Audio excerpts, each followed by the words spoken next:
바닥을 찍고 지금 뭐 좀 정부가 좀 규제 푼다고 하니까 예. 지금 뭐 다시 좋아진다라는 등 거래량이 뭐 늘어난다는 등 뭐 이런 얘기들이 있는데 제가 봤을 땐 당분간은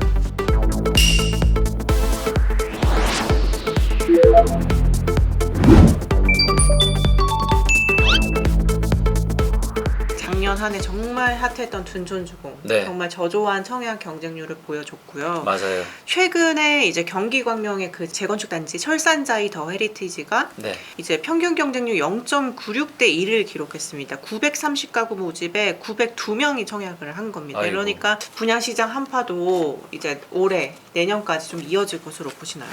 네. 그리고 이제 이게 이제 부동산 시장의 하락이 개인한테만 영향을 미치는 게 아니고 부동산 관련 기업들한테도 엄청난 영향을 미쳐요. 네.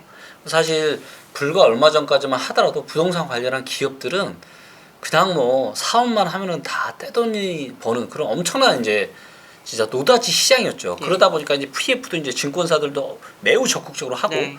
근데 시장이 완전히 얼어붙으면서 부동산 관련한 회사들, 그 다음에 금융 회사들까지 악영향을 미치는 본격적인 한 해가 저는 올해가 될 거라고 봐요. 그리고 여기에는 지금 미분양이 굉장히 중요한데 벌써 최근 데이터에 의하면 미분양이 거의 6만 세대 육박합니다.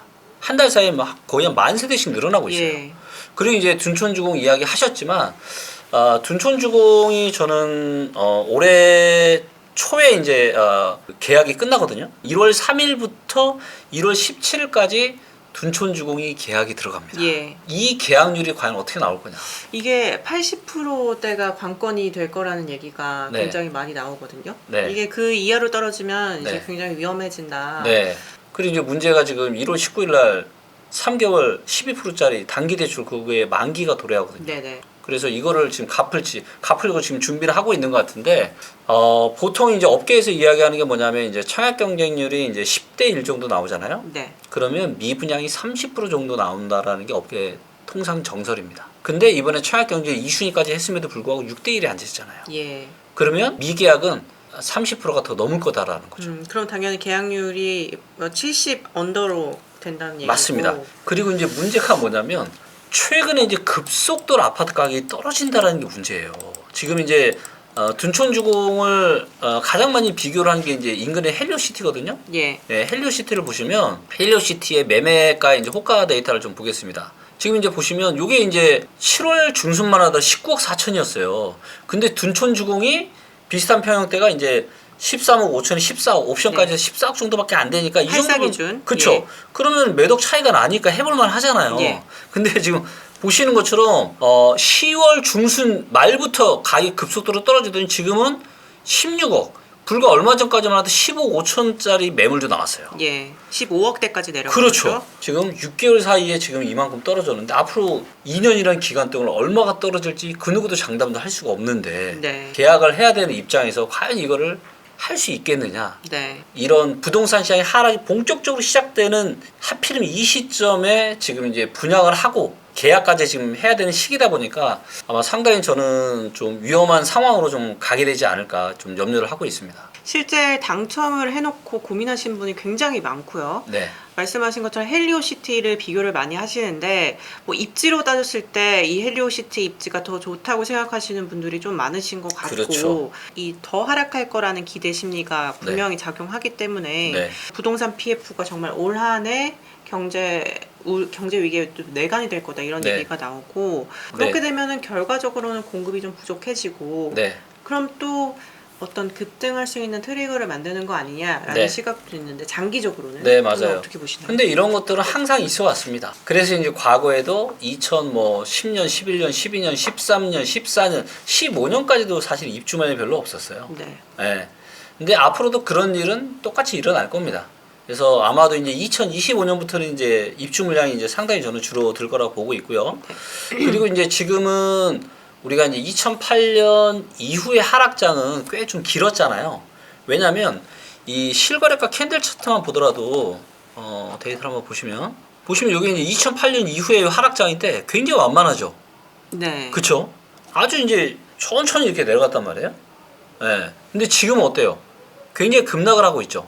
그래서 97년 11월 달 이제 IMF가 터지면서 아파트 가격이 아파트나 부동산 가격이 뭐 최소 50% 이상 다 떨어졌거든요. 그 네. 당시에는. 근데 바닥을 언제 찍었냐면 98년 말에서 99년 한 중순 사이. 그 정도가 이제 바닥이었어요. 위기 터지고 나서 한 1년 반, 2년 정도 한 후에 네. 이제 바닥이 온 거죠. 네.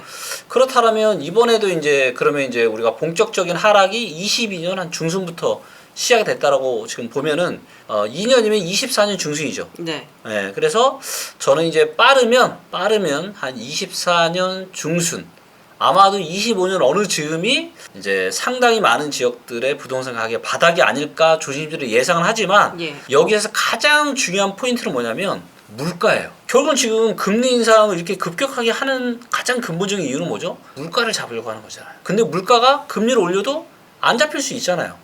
우리가 불과 1년 전으로만 한번 시계를 돌려보자 이거죠. 21년 연말에 다 뭐라 그랬어요? 서울에 지금 입주 물량 부족해서 아파트 가격이 또 올라가고 22년 8월 달에 전세대랑 와서 폭등한다 그랬죠. 자, 근데 지금 와서 또 다 뭐라 그래요? 자, 내년 뭐 지금 금리 인상 어느 정도 이제 멈출 거고 심지어 내려갈 수도 있다라고 얘기하고 있죠. 저도 그렇게 됐으면 좋겠어요. 진짜로. 그렇게 안 되면 너무 심각한 상황이 벌어질 수 있기 때문에. 일단은 우리는 데이터의 추이를 보면서 물가가 잡히는지 안 잡히는지, 그래서 기준금리가 여기서 더 올라갈 건지 아니면 많은 사람들이 기대하는 것처럼 내려갈지에 대한 추이를, 이게 어느 정도 그림이 좀 나와야 이렇게 급락하고 있는 대한민국 부동산 시장의 바닥이 언제인지를 좀 더 정확하게 가늠할 수 있을 것 같아요. 예. 네. 예측을 하시기에 어느 정도 바닥은 한 2024년 중반으로 뭐 예측을 하셨지만 그게 결국에는 물가가 잡혀야 맞아요. 그러면 장기화 되는 거잖아요. 올해 내년까지 네. 가면 그러면 정부도 연착륙을 위해서 계속 규제를 풉니다. 네. 오늘 이제 촬영 기준은 오늘로 용산과 강남 3구를 제외한 모든 지역을 또 규제 지역에서 해제를 합니다. 네. 그리고 대출 완화도 계속 하고 있고요. 네. 계속 억눌러 왔던 규제들을 풀고 있는데 네. 효과를 좀 발휘할 수 있을까요? 효과 거의 없을 겁니다. 이 그게- 정도 가지고는 택도 없습니다. 이거보다 훨씬 더 강력한 부양 정책을 펼쳐야 돼요. 우리가 이제 한번 기억을 더듬어 보시면 많은 사람들이 정부가 규제를 시작을 하면 부동산 가격이 떨어질 줄 알죠. 하지만 규제를 해도 어때요? 계속 올라가죠. 예. 그거는 이미 과거의 역사, 이 정부 정책들과 부동산 데이터가 다 이야기를 합니다. 그리고 이 정도 규제 풀어서는 절대로 부동산 시장이 다시 돌아서기 힘들어요. 그리고 무엇보다 지금은 대한민국의 경제 상황이 굉장히 지금 위험한 지금 상황에 처해 있기 때문에 지금 선수들은 아무도 살려고 하지 않을 겁니다. 네. 그 배경은 아무래도 이렇게 금리가 높은데 네. 뭐 규제 좀 풀어준다고 해서 쉽게 또 실수요자들이 달려들지 그럼요. 않으니까. 그럼요. 차라리 그 돈을 은행에다 놔두면 모든 투자의 기본은 누구냐면요. 금리예요. 자, 우리가 은행에다 지금은 돈 놔도 4, 5%는 지금 수익이 나죠. 예. 자, 그럼 부동산에 내가 돈을 놔뒀어요. 얼마 이상 놔야 될까요? 세금이나 이런저런 거 감안하면. 한 10%? 그렇죠. 한 네. 뭐 최소한 6, 7% 이상은 올라야 되겠죠. 예, 예. 그게 본전이란 말이에요. 지금 은행에다 내가 돈을 놔뒀을 때라. 지금 이렇게 급격하게 하락을 하고 있는데 지금 여기다가 내가 대출까지 껴서 산다? 글쎄요. 쉽지 않다. 저라면 절대 안 할 것 같아요. 네. 이제 많은 분들이 이제 부동산 안전자산에 가깝다라고 이야기를 하시잖아요. 그래서 뭐 내 집 말은 언제나 옳다 얘기하는데 저는 절대 그렇게 생각하지 않아요. 제가 부동산 데이터를 굉장히 오랜 기간 연구를 해왔지만 부동산은 고점에 잘못 잡으면요 이것만큼 위험한 자산이 없어요. 그냥 예를 들면 주식은 뭐 마이너스 뭐 30% 40% 정도잖아요. 부동산은 이미 내 레버리지가 워낙 크기 때문에 내 그냥 순자산이나 싹 날아갑니다. 팔 수도 없어요. 그렇기 때문에 부동산은 올라갈 때 팔아야 됩니다. 주식은 떨어지는 걸 확인하고 해도 팔 수 있는데 네, 네. 부동산은요 올해 연초부터 이미 팔기가 어려웠어요. 온도가 조금만 안 좋아지면 부동산은 그냥 아예 팔리질 않기 때문에 그런 부분들을 좀 하셔야 될 것 같고, 이게 제가 이제 굉장히 현재 지금 대한민국 부동산을 정말 위험하게 보는 이유가 뭐냐면 아파트뿐만이 아니라 이 거래대금 한번 제가 보여드릴게요. 이게 상업용 부동산 거래대금 터진 거거든요. 예. 자, 어때요? 역사상 가장 많은 거래대금이 2020년 한 12월 달부터 22년 6월 달까지 터졌죠. 그리고 예. 가장 많은 거래량이 21년 6월 달. 이런 아울러 값을 빼면 이때 빌딩 못 사서 안 달랐다고는 하지만 실제로는 뭐예요? 거래대금이 이렇게 터졌다라는 누군가 팔았으니까 거래대금이 이렇게 터졌을 거 아니에요. 네. 판 사람이 고수였을까요? 이때 산 사람이 고수였을까요? 자, 이렇게 이 사람들 연끌 했을 거 아니에요. 그리고 네. 건물은 70에서 80%까지 대출을 해줘요. 그렇죠. 법인 대출이 네, 그분들 지금 다 통해서. 예. 어떤 상황일 것 같아요 지금. 도저히 못 버티고 이런 것들이 경매로 쏟아져 나올 게 저는 훤히 보이거든요. 그런 상황인데 지금과 같은 이런 금리가 어떻게 될지 모르는 상황에 지금 뭐 빌딩이 없어서 못 산다? 네. 지금 같은 상황에서는 절대 지금 빌딩 접근하는 게 아니에요. 경매 시장에도 올 한해 아파트 매물 포함해서 네. 빌딩 상업용 업무 빌딩까지 굉장히 많은 물건들이 앞으로 엄청난 기회가 올 겁니다. 저는 이제 항상 그런 얘기를 하는데 모든 투자는 10년에 한 번 있을까 말까 한 절호의 기회만 해야 된다. 투자로 이렇게 돈 벌기가 만만한 게 아니에요. 예, 정말 만만한 게 아닙니다. 다 결국에는 기승전 깡통이에요. 대부분은 기승전 깡통. 네. 저희가 프로 이름이 네. 기승 집당이어서 뭔가 또 네. 근데 연립 다세대도 터졌죠. 그다음에 오피스텔. 자, 이걸 모든 걸 다 해볼게요. 언제가 거래량이 가장 많이 터졌습니까? 거래대금. 2022년 네, 코로나 이때잖아요. 너무 많은 사람이 지금 금리 싸다고 대출 막 끌어다가 지금 빌딩, 아파트, 오피스텔 뭐 다 산 거예요 지금. 저만큼 거래대금이 터졌다는 누군가 그만큼 그 돈을 캐시를 갖고 있다는 얘기 아니에요. 예. 아마 그 사람들은 상당히 실전 고수일 가능성이 많고 앞으로 10년에 한 번 올까 말까 할 기회들을 초저금리 때 영끌해서 사신 분들이 못 버티고 이것들이 경매나 공매로 나오는 물건들 중에서 아주 메리트 있는 물건들을 메리트 있는 가격에 사실 겁니다. 네. 그래서 또 제 은행 다닌 지인들은 얘기하시더라고요. 지금 현금 부자들 네. 다 보고 있다. 그럼요. 정말 눈여겨서 현금을 장전하고 네. 기다리고 있다. 이렇게 맞아요. 얘기를 하시더라고요. 누군가에게는 힘든 시기겠지만 또 누군가에게는 또 기회의 맞습니다. 시기가 아닐까 싶고요. 네. 또 대표님 이렇게 데이터를 전문적으로 또 분석을 하시니까 네. 실수요자들이 이런 데이터를 볼 때 좀 네. 어떤 것을 제일 눈여겨보고 좀 이렇게 중점적으로 봐야 자, 될지. 일단 이제 여기 보시면 이제 뭐 여러 가지 내용들이 있지만 이제 지도에 가서 뭐 예를 들면 혹시 어디 관심 있는 데 있으세요? 관심 있는 데는 서울이겠죠. 아, 아무래도. 서울. 자, 예. 오케이. 그럼 서울 기준으로 네. 그러면 여기에 분석 탭이 나와요. 분석을 누릅니다. 그럼 이제 서울의 부동산과 관련된 모든 데이터를 다 이렇게 분석을 해놓은 거예요.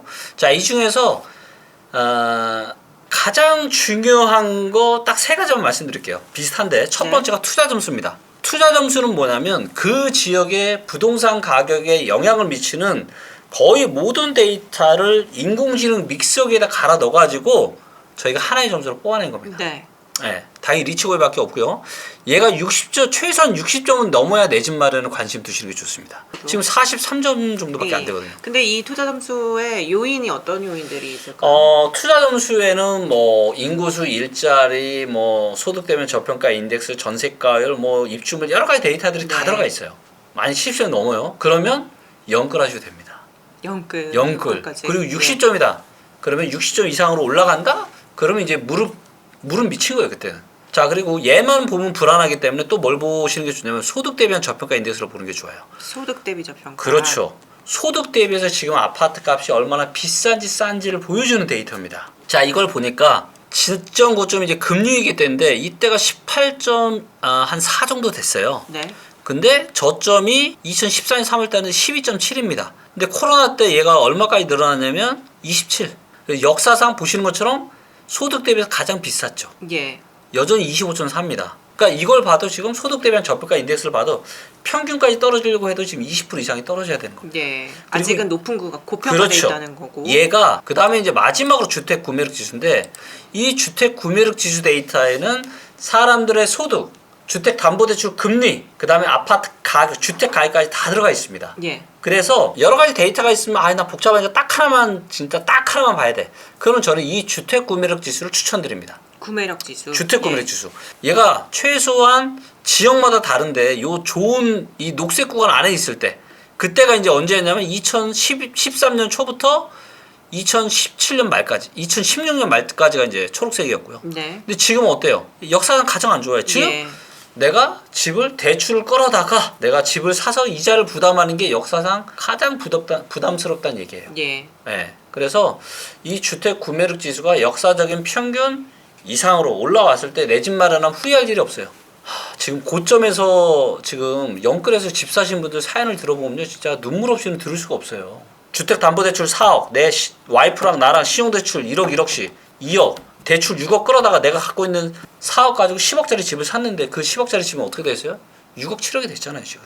거기다가 7억까지만 떨어져도 1억인데 내가 취등록세 낸 거, 복비 낸 거 뭐 이것저것 감안하면은 그것도 얼마 남는 게 없어요. 거기다가 이 6억이라는 이자 부담이 어떻게 됐어요? 원래 한 200만 원 냈다. 그럼 지금 400만 원이 넘을 거란 말이에요. 이거 급여의 지금 60% 정도를 지금 대출로 지금 대출 이자 상환하는데 지금 쓰고 있다고 하잖아요.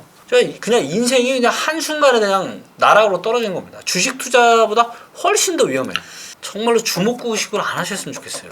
무슨 뭐 전문가라고 하는, 제가 왜 이런 걸 만들었냐면 제가 부동산 강의만 제가 한 3, 4년 동안 제가 5천만 원 이상어치 들었어요. 그게 너무나도 중요한 의사결정이니까. 네. 제가 인생을 살아보니까 뭐 공부 잘해서 좋은 직장 들어가는 게 중요한 게 아니에요. 그냥 아파트 하나, 집 하나만 잘 사도 그런 사람들은 훨씬 더 잘 살 수 있어요. 경제적으로. 그게 현실이잖아요. 네.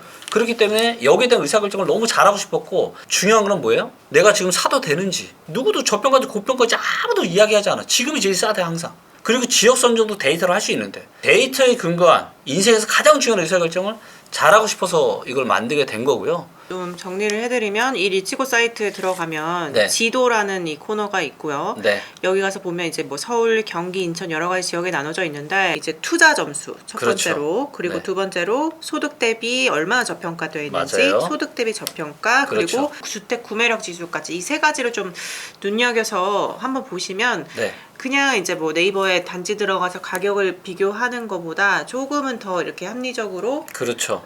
가격 비교를 할 수 있는 그런 네. 통계가 되니까 한 번쯤 들어가셔서 네. 보셔도 좋을 네. 것 같습니다. 네. 또 올 한 해 부동산 시장 바라보는 수요자들한테 네. 한마디 또 해주시죠. 네. 네.